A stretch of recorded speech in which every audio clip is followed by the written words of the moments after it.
Hello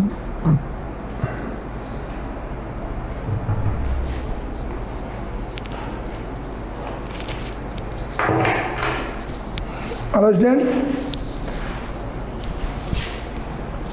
start करें class. चलिए, हम कल स्टडी कर चुके हैं हेल्पिंग वर्ब से जो क्वेश्चन स्टार्ट होते हैं उन क्वेश्चंस के आंसर हम कैसे बनाते हैं, ये फर्स्ट रूल हम स्टडी कर चुके हैं। सेकंड रूल हमने पढ़ा हु से स्टार्ट होने वाले क्वेश्चंस के आंसर।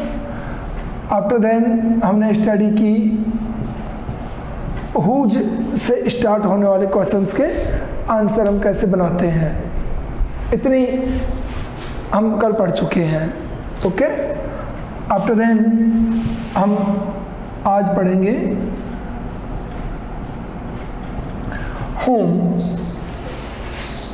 होम का आज हम स्टडी करेंगे। बता दूं मैं आपको, जैसे हमने पहले जाना है कि फॉर्म होती है, जैसे subject form I, possessive form हो गया माई, ऑब्जेक्ट फॉर्म हो गया मी। ठीक है, तो सब्जेक्ट, पजेसिव और ऑब्जेक्ट, हम इनको कई बार उल्टा बोल देते हैं। सब्जेक्ट, ऑब्जेक्ट, पजेसिव, आई, मी, माई लोग बोल देते हैं कई बार। आई, मी, माई नहीं होता है, आई, मी, माई, आई, माई, मी होता है, बिकॉज ऑफ इसको बोलते हैं प्रोनाउन की फर्स्ट फॉर्म, प्रोनाउन की सेकंड फॉर्म, प्रोनाउन की थर्ड फॉर्म। प्रोनाउन की फर्स्ट फॉर्म मीन टू से subject, pronoun second form mean to say possessive and pronoun third form mean to say object। ध्यान रखेंगे सभी लोग। कोई भी आपसे कहे कि इस सेंटेंस में हमें आई की थर्ड फॉर्म यूज करनी है, आई की थर्ड फॉर्म यूज करनी है, मीन टू से ऑब्जेक्ट यूज करना है, ये ध्यान रखेंगे आप। तो इसका सीक्वेंस ये होता है, और इसीलिए मैंने हु के बाद में आपको हुज स्टडी करवाया है। हु के आंसर में सब्जेक्ट देते हैं, हुज के आंसर में हम पजेसिव ऐड करते हैं, और हुम के आंसर में हम ऑब्जेक्ट ऐड करेंगे। ओके, तो ये तीनों आपको बताया। कल आपको एक चीज और बताई कि पजेसिव टू टाइप्स से कंस्ट्रक्ट होते हैं। पजेसिव दो प्रकार से बनते हैं जो आपको बता चुका हूं, noun possessive and pronoun possessive. Pronoun possessives को हम लोग ढंग से जानते हैं, और नाउन पजेसिव एपोस्ट्रोफी लगा के एस से नाउन पजेसिव बनता है। जैसे मैंने कल भी बताया आपको, राम्स, राम का, राम की, राम के, सभी इसी से बन जाएंगे। अब बात करते हैं प्रोनाउन पजेसिव्स की। प्रोनाउन पजेसिव आपको मैं बता चुका हूं, टोटल जितने भी हैं, my, our, your, his, her, its and their. ठीक है, तो मैं ये आपको पहले बता चुका हूं। अब बात करते हैं ऑब्जेक्ट होम। सभी जुड़ चुके हैं, जितने स्टूडेंट्स को पढ़ना है आई थिंक जुड़ चुके हैं, है ना? काफ़ी मानूंगा according to our previous classes, काफ़ी जुड़ चुके हो आप। चलिए, होम में ऑब्जेक्ट से इसका आंसर कंस्ट्रक्ट करते हैं। बीच में मैं आपको बता दूं, पजेसिव्स की बात करते हैं तो यहाँ पे मैं बीच में बताऊंगा, इसको आप पॉज रखें, सभी लोग ध्यान देंगे ढंग से। पजेसिव की बात जब हमने बात की तो हमने क्या सोचा, my, our, your, his, her, its and their, ये सारे पजेसिव्स हैं। ओके, हम जानते हैं सब इनको, भाई हम सब जानते हैं ना इन पजेसिव्स को। अब देखिए इस पजेसिव के मैं डबल कॉलम बनाता हूँ, एक पजेसिव ये है और एक और मैं आपके सामने शो करता हूँ। क्या आप इन दोनों को जानते हैं क्या? ये जो पजेसिव लिखा हुआ है आपके सामने, इसका नाम है रिलेशन। ठीक है, रिलेशन पजेसिव क्या शो करता है? ये संबंध को शो करता है। दिस इज माई, हम बोलते हैं दिस इज माई वॉच। ठीक है, जैसे दिस इज माई कार हम बोलते हैं, ये रहा माई और जस्ट नेक्स्ट आएगी नाउन। तो ये जो पजेसिव हैं रिलेशन वाले, ये विदाउट नाउन कोई मीनिंग नहीं देते हैं, हमेशा इनके साथ नाउन रहता है। First thing. सेकंड थिंग देखिए, मैं यहाँ पे एक और कॉलम बना रहा हूँ, अगर आप जानते हो तो। ठीक है, राइट, दूसरे कॉलम में मैं लिख रहा हूँ राइट। राइट मीन्स क्या होता है? आप सब हिंदी में जानते होंगे, राइट मीन्स होता है अधिकार। राइट मीन्स अधिकार। इस राइट को देखिए, माई का राइट में पजेसिव, रिलेशन में तो माई होता है, किसका? आई का। आई का रिलेशन माई, लेकिन राइट क्या होता है? आई का वो होता है mine. Mine, our, ours, yours, his, hers, its और दियर्स। मैंने लिखा है, सभी लोग ध्यान देंगे अच्छी तरह से कि पजेसिव के डबल कॉलम आपके सामने शो किए हैं। दोनों कॉलम को आप अपने पास रफ नोट में लिख लेंगे। इनका बता दूं मैं आपको, क्योंकि जब हम पजेसिव में किसी क्वेश्चन का आंसर देने जा रहे हैं, पजेसिव में किसी क्वेश्चन का आंसर देने हम जा रहे हैं, तो अगर वहां पर राइट पजेसिव रहा, अधिकार सूचक पजेसिव हम यूज करेंगे, तो उसमें हमारी नाउन इसके साथ काम में नहीं आएगी। हम नाउन ढूंढेंगे, नाउन साथ में नहीं आएगी, और रिलेटिव पजेसिव यूज करोगे तो नाउन साथ में आएगी। ध्यान देंगे इस बात का, इसलिए दोनों को बताना जरूरी था। तो ये कहाँ पे काम आएंगे, कैसे काम आएंगे, मैं आपको वो इंडिकेट करने जा रहा हूँ। तो सभी लोग ध्यान दे लेंगे, लिख लेंगे इसको।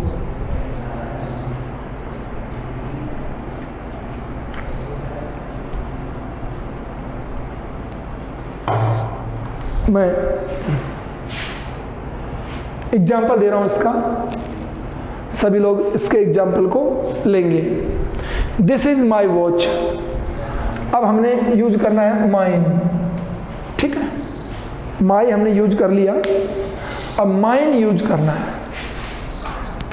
तो माइन को यूज करें तो क्या होता है, ये हमें जानना है। देखिए सभी,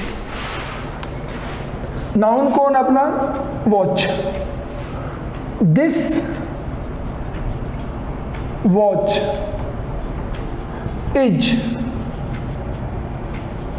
माइन। ध्यान ये देना है आपको कि अगर रिलेशन पजेसिव हो तो नाउन से पहले यूज होता है और वर्ब के बाद में यूज होता है, लेकिन राइट पजेसिव होगा, अधिकार सूचक पजेसिव में हम आंसर देंगे तो ये नाउन पहले यूज होगी और ये उसी पजेसिव की जगह यूज होगा वर्ब के जस्ट बाद में, वर्ब के जस्ट, बट इसके आगे नाउन होगी, इसमें नाउन वर्ब से पहले चली जाएगी। एग्जाम में जब आप इन क्वेश्चंस के आंसर क्रिएट करेंगे तो आपको राइट वाला पजेसिव बाय द वे मिलेगा, तो वो अकेला मिलेगा। इन शक्लों में लिख दिया है मैंने, सामने देखो। कोई सोचे अवर और अवर्स में कोई फर्क नहीं होता, योर एंड योर्स में एस का ही तो फर्क है ना, देख ले अच्छी तरह से। ये रहा, इसका एग्जाम्पल चेंज करता हूं मैं। एग्जाम्पल चेंज करता हूँ। देखो बहुत सी बार हम अपने पड़ोसी का कोई भी इंस्ट्रूमेंट जैसे लाइक पेन, नोटबुक, कोई भी चीज़ को उठा लेते हैं और उठा के हम बोलते हैं दिस इज माई पेन। किसी के पेन को उठा के हम बोल देते हैं this is my pen, hello look, देखो दिस इज माई पेन, हम किसी को बोलते हैं। अचानक उसके मालिक ने देख लिया कि मेरे पेन को दिखा करके कह रहा है कि माई पेन, तो वो उसको छीनते हुए बोलेगा hello mister, this pen is mine. इस पेन का मालिक तो मैं हूं, फालतू अपने हाथ में लेके क्यों दिखा रहा है मेरी चीज को। तो ये हो गया मालिकाना हक, अधिकार वाला। ये है मियरली एक रिलेशन शो करने वाला। ओके, ये बात दोनों पॉजेसिव्स की है जो हुज के आंसर में यूज करने होते हैं। आगे चलते हैं।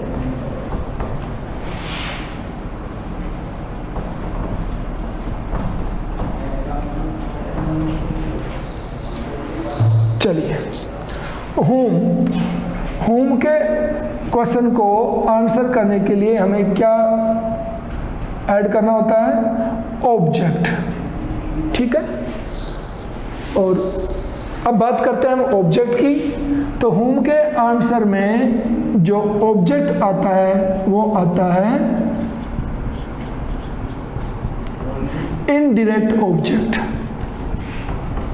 Indirect object. ऑब्जेक्ट के 2 टाइप्स होते हैं जो मैं लिख दूं।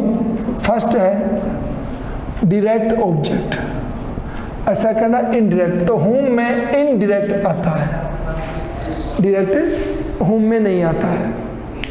ठीक है, अब इसका ध्यान दें, डायरेक्ट ऑब्जेक्ट कौन होते हैं और इनडायरेक्ट कौन होते हैं। डायरेक्ट ऑब्जेक्ट होते हैं नॉन लिविंग और इनडायरेक्ट लिविंग ऑब्जेक्ट्स। ये दोनों का डिफरेंस हो गया। तो जब भी आप होम से किसी क्वेश्चन का आंसर दे रहे हो, होम वाले क्वेश्चन का, तो आपके आंसर में इनडायरेक्ट ऑब्जेक्ट होना चाहिए। It means your object should be a living thing. सजीव चीज होनी चाहिए। और सजीव में आप जानते हो क्या क्या आते हैं। ये हो गया होम का आंसर आपका।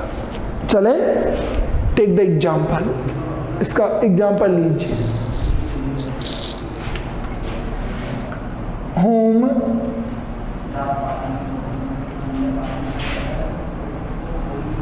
Did Ram ji send to Lanka first. ये आपको क्वेश्चन मिला है। Whom did Ram ji send to Lanka first. अपना आंसर आप बना लीजिए और आंसर बनाने के लिए आपको सेंटेंस क्लियर करना आना चाहिए। सेंटेंस क्लियर करना आना चाहिए आपको। अगर सेंटेंस को आप सीधा नहीं करना जानते हो तो फिर इसका मतलब है कि हम पढ़ ही गलत रहे हैं। फिर तो मुझे टेंस से स्टार्ट करना चाहिए था। टेंस से स्टार्ट करना चाहिए था। चलिए, WH वर्ड है हूँ, इसके लिए हम ऑब्जेक्ट लगाएंगे। डिड हेल्पिंग वर्ब है, इसको वर्ब में डालो। हमारा आंसर स्टार्ट होगा राम जी। डिड डलेगा इसके अंदर तो सेकंड फॉर्म हो जाएगी शेंट है। तो ये तो हो गया सब्जेक्ट, ये हो गई वर्ब सेकंड फॉर्म। अब आएगा ऑब्जेक्ट फॉर्मूले के अकॉर्डिंग। अब क्या आएगा? ऑब्जेक्ट। यहाँ पे अपने आंसर को लगाइए। तो राम जी सेंट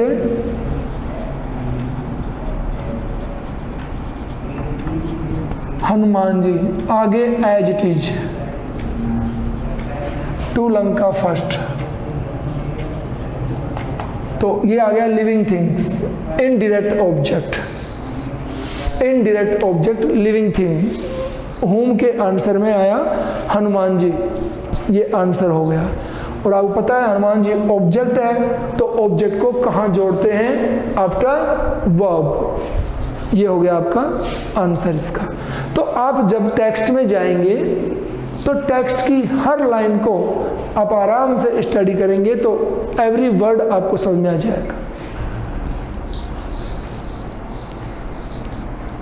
कई बार इनको घुमाने के लिए उल्टे पुल्टे वर्ड काम में लेते हैं, आपको उन वर्ड्स का मीनिंग नहीं आता, वर्ड का मीनिंग नहीं आता कि इसका हिंदी ट्रांसलेशन क्या होगा।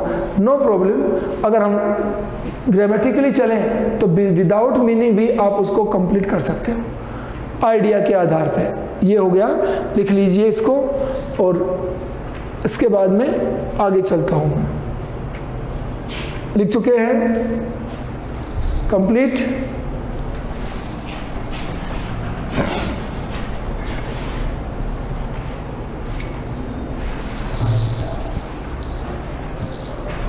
चलिए, होम के बाद में मैं अगला जो वर्ड लेता हूँ वो लेता हूँ मैं वाई। टोटल WH वर्ड लेने अपने को। अगला वाई से अगर हमारा क्वेश्चन होता है तो उसका आंसर हम किस प्रकार से देंगे?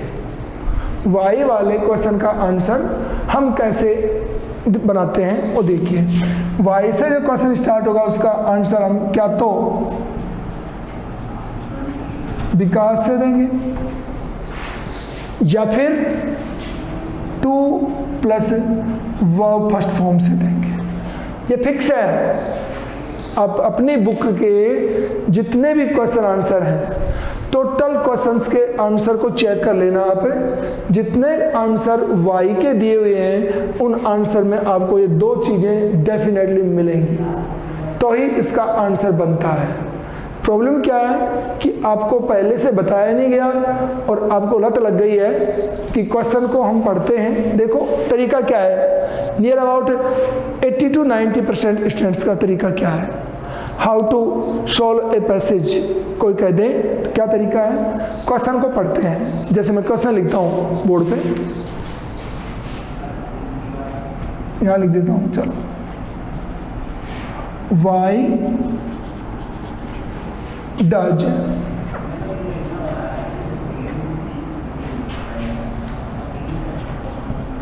राम जी, मैं डिड लिखता हूँ, why did Ram ji go to vanvas. ठीक है, why did Ram ji go to vanvas. ध्यान देंगे सेंटेंस कुछ भी है, ग्रामेटिकली एकदम सही है, आप ध्यान देंगे। ये क्वेश्चन अब आप करते क्या है? हम सब लोग स्टूडेंट्स इस क्वेश्चन को पढ़ते हैं, why did Ram ji go to vanvasa. हम पढ़ दिया, पढ़ के इसको लेके चलते हैं अपने माइंड में, इसकी इमेज को, और फिर पैसेज में घूमते हैं, ऐसे घूमते हैं line to line.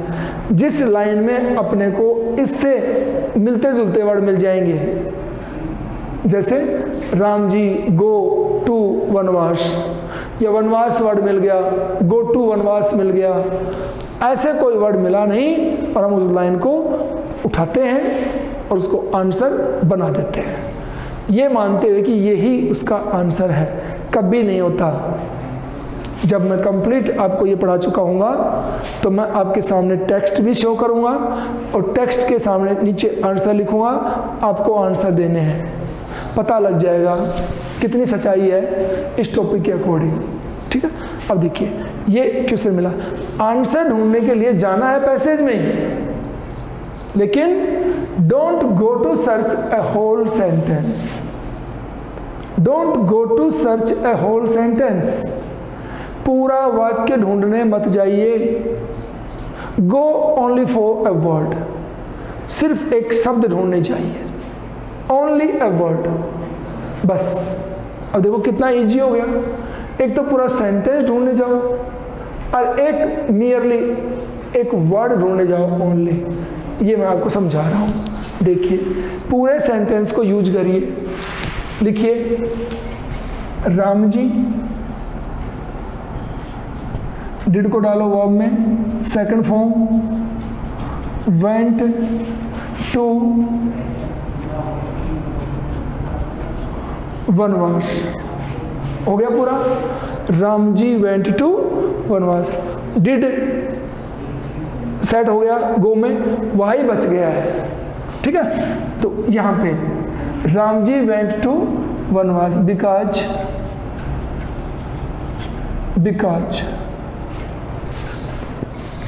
he was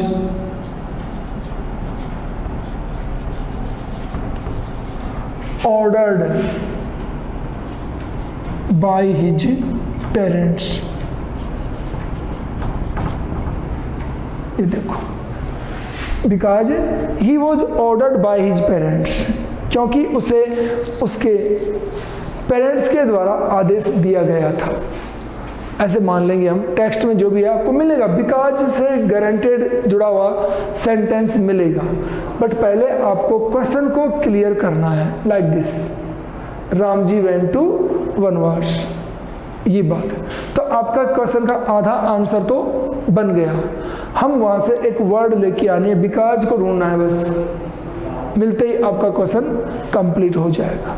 अब हम दूसरा आंसर देते हैं इसका, वो देखिए, Ram ji went to vanvas, because की जगह हम लगाते हैं to plus first form. Ram ji went to vanvas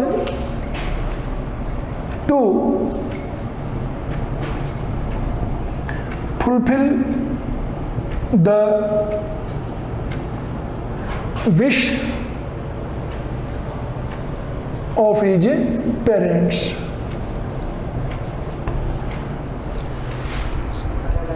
to fulfil the wish of his parents, to plus first form से हमने अपना आंसर बना दिया।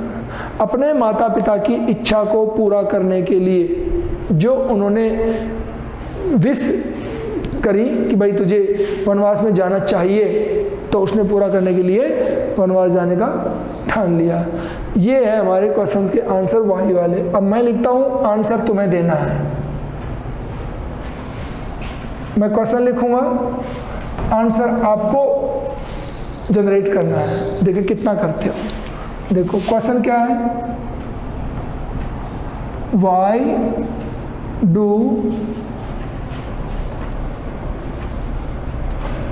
Does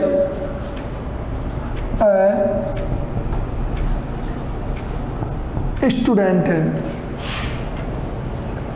go to school।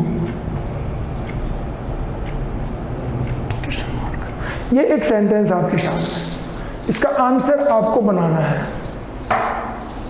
इसका आंसर बनाइए, why does a student go to school. आपके सामने लिखा हुआ है because and to plus first form, दोनों से बनाना है, दोनों से बनाना है, ठीक है।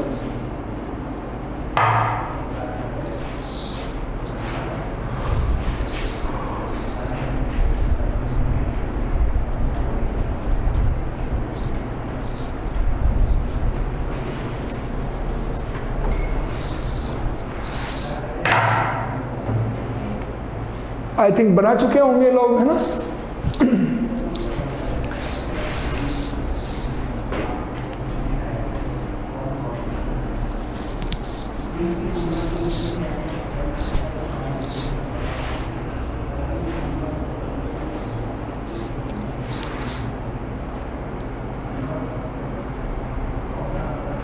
चले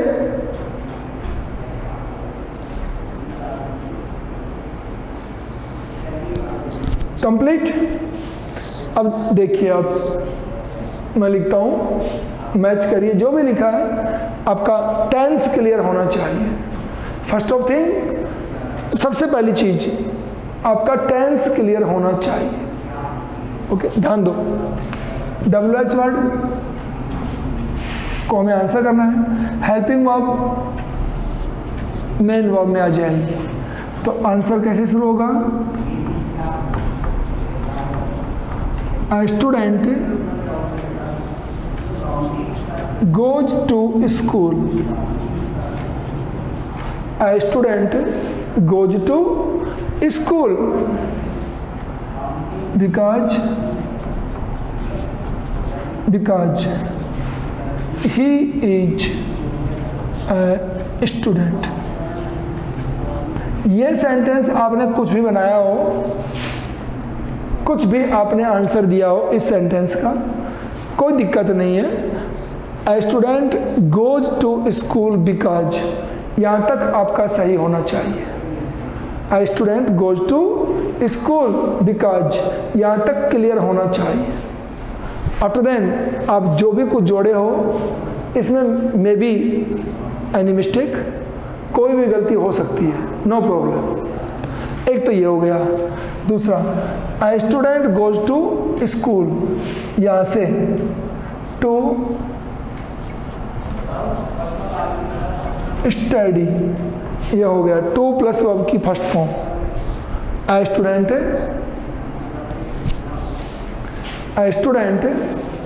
goes to school to study, ये टू से हमने दूसरा आंसर बना दिया इसका. क्लियर? ये क्लियर है, देख सकते हो आप आराम से. अब कितने लोगों ने सही बनाया और नहीं बनाया ये खुद ही जांच करेंगे. मेरे पास ओनली 2 स्टूडेंट्स हैं स्क्रीन पे.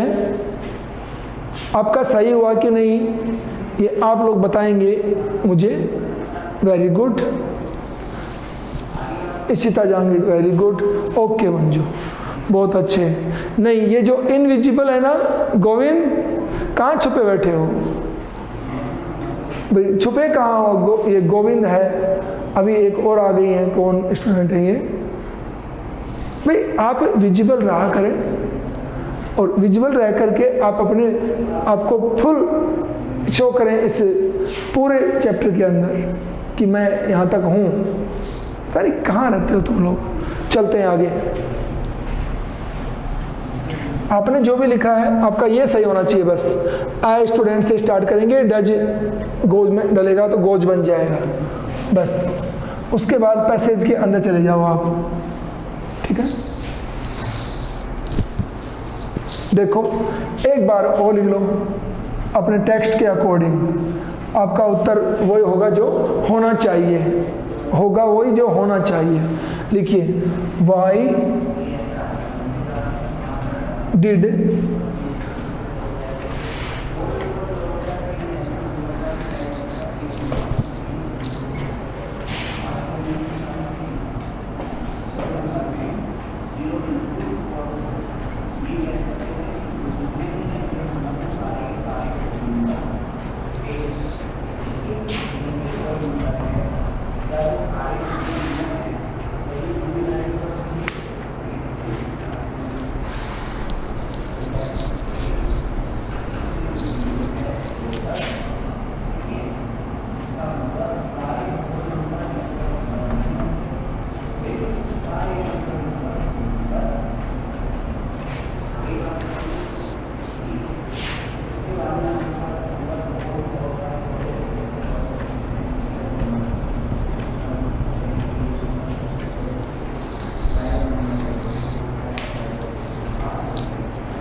गो ही कर लो. इसमें मैं बार बार गो को यूज कर रहा था, इसमें चेंज करने की कोशिश की है. गो ही कर लो. इसका आंसर वही आना है जो टेक्स्ट में लिखा होगा, डेफिनेट है. अब कोई मर्जी है जैसे आंसर नहीं देगा, जो आंसर होना चाहिए अब वही आंसर देगा. तो क्या आंसर बनाएंगे आप? बना लीजिए.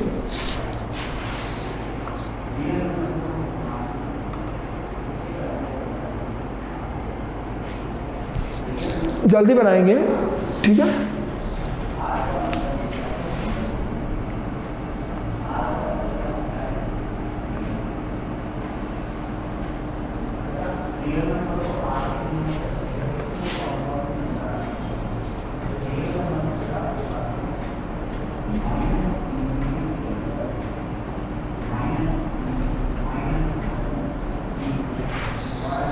हो गया? ध्यान देंगे एक बार. एक तो ये वेंट सबने किया, हनुमान जी वेंट, सॉरी 2 नहीं लगाया हमने, 2 लगाइए। Hanuman ji went to Lanka because, Hanuman ji went to Lanka because he was ordered by Ram, क्योंकि उसे राम के द्वारा आदेश दिया गया था। बिकॉज से जोड़ सकते हैं आप। और दूसरा, Hanuman ji went to Lanka to search Sita ji, to search Sita ji, Sita ji को तलाश करने के लिए।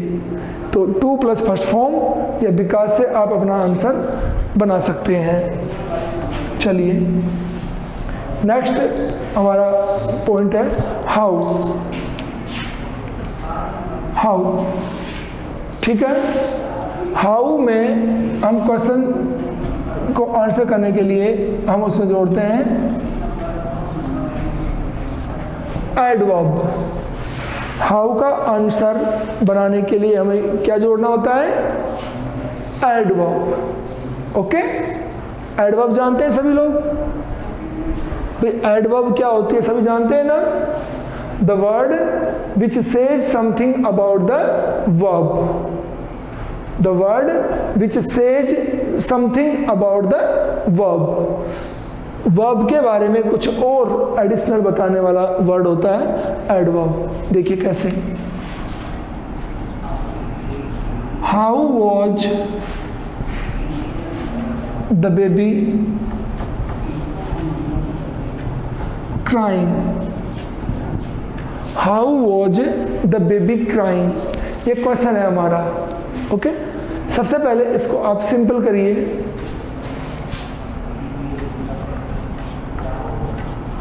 द बेबी वॉज क्राइंग,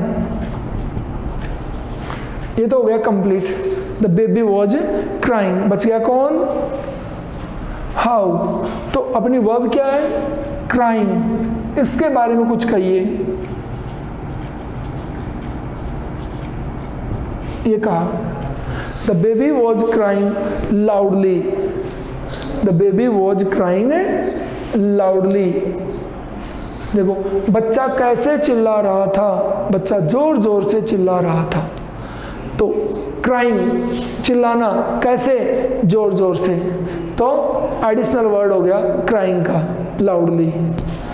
ये इसका आंसर बन गया हाउ का। एक और लिख लीजिए एग्जाम्पल इसके अंदर।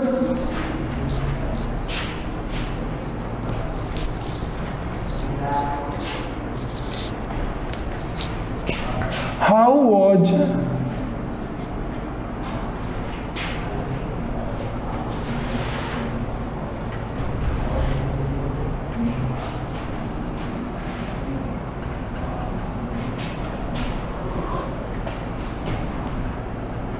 how did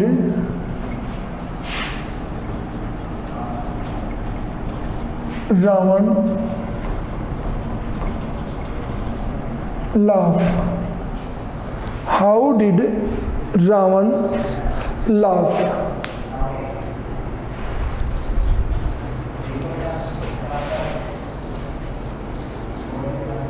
इसका आंसर खुद बना लीजिए आप लोग।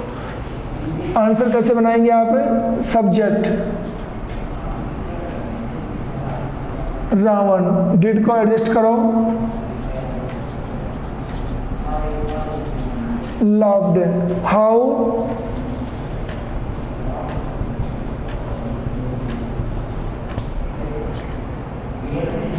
ये देखो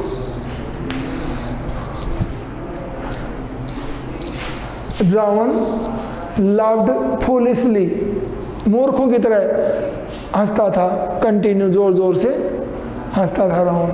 तो ये आपका आंसर बन गया। तो सबसे बड़ी बात आपको बता दी गई है कि आपको टेंस क्लियर होने जरूरी है। If you have the lake knowledge of tenses, तो बता दें मुझे, अपना रिव्यू दें। मेरे पास में अभी बहुत स्टूडेंट हो गए थे, बहुत कम हो गए, कहाँ चले गए पता नहीं, जल्दी में थे शायद वो, तो उन्होंने क्लास छोड़ दी है। अब जितने भी आप प्रेजेंट हो, आप सब लोग मुझे बताएं कि आपके टेंस क्लियर हैं। देखो, इनविजिबल रहिए, आप विजिबल होने की जरूरत नहीं है। जिसके टेंस क्लियर हैं, जिसके टेंस क्लियर हैं, वो लोग मुझे क्लियर का निशान देंगे कि क्लियर है, और क्लियर नहीं है वो और कोई मार्क दे देंगे, एनी कोई भी मार्क जो आपको अनक्लियर का होता है, कोई भी। सारे लोग जितने हो, जॉइंट हो जितने भी, बताइए। एक मार्क मेरे पास आ गया टेंस क्लियर का, एक रोक दिया है, इसका मतलब मानूंगा टेंस क्लियर नहीं है। ओके, आगे चलिए, सभी बोलिए। मार्क देना है, बताना है आपको कि भाई टेंस क्लियर और नॉट क्लियर जो भी है। ये भी नॉट क्लियर ही मानूंगा मैं, नीचे जो मार्क आया है ये भी नॉट क्लियर ही मानूंगा मैं। आगे चलिए जल्दी से, लास्ट के जो 3 मिनट्स हैं इनमें हम यही बात कर लेते हैं। वेरी गुड, सभी नहीं हुए हैं क्लियर, अभी बहुत से बच्चे हुए हैं। टोटल जितने आप क्लास में हो सभी को अपना रिव्यू दे देना है, जो भी जहां भी बैठे हो। वेरी गुड, रिव्यू दे दीजिए अपना, बिकॉज मैं हो सकता है मैं गलती आपको पढ़ा रहा हूँ ये टॉपिक, कि टेंस क्लियर ना हो तो टॉपिक पढ़ने का कोई मीनिंग नहीं है, समझे? तो टेंस आपको आना ही चाहिए। फिर मैं टेंस स्टार्ट करूँगा तो जो ब्रिलियंट हैं आप में वो लोग वैसे परेशान हो जाएंगे कि ये कहाँ केजी वाली क्लासेस स्टार्ट कर दी है टीचर ने, है ना। तो मैं टेंस आपको बीच बीच में बताते चलूँगा, बीच बीच में। काफ़ी लोगों के रिव्यू आ चुके हैं, सभी के नहीं आए हैं, ठीक है, टोटल के नहीं आए हैं, काफ़ी आए हैं बट टोटल नहीं आए हैं। चलिए मैं कोशिश करूँगा आपको बीच बीच में बताते रहने की। ये था हमारा हाउ का तरीका। टेंस को जब तक आप एडजस्ट नहीं कर लेते हो तब तक बिल्कुल भी ना माने कि आप पैसेज की स्टडी कर रहे हो, सब बात हुई। चलिए हाउ के बाद में, हाउ को हम आगे बढ़ाते हैं तो हाउ मैनी अगला वर्ड बनता है इसका, हाउ मैनी, ठीक है। हाउ मैनी का आंसर हम देते हैं नंबर में, नंबर में देते हैं हाउ मैनी का आंसर। नंबर मीन्स संख्या, ओके। और हाउ मैनी क्वेश्चन में हमेशा अपने साथ नाउन रखता है। हाउ मैनी क्वेश्चन में हमेशा अपने साथ, ओके। कल पढ़ेंगे, आज टाइम कंप्लीट हो गया है, थैंक यू, कल पढ़ेंगे आगे।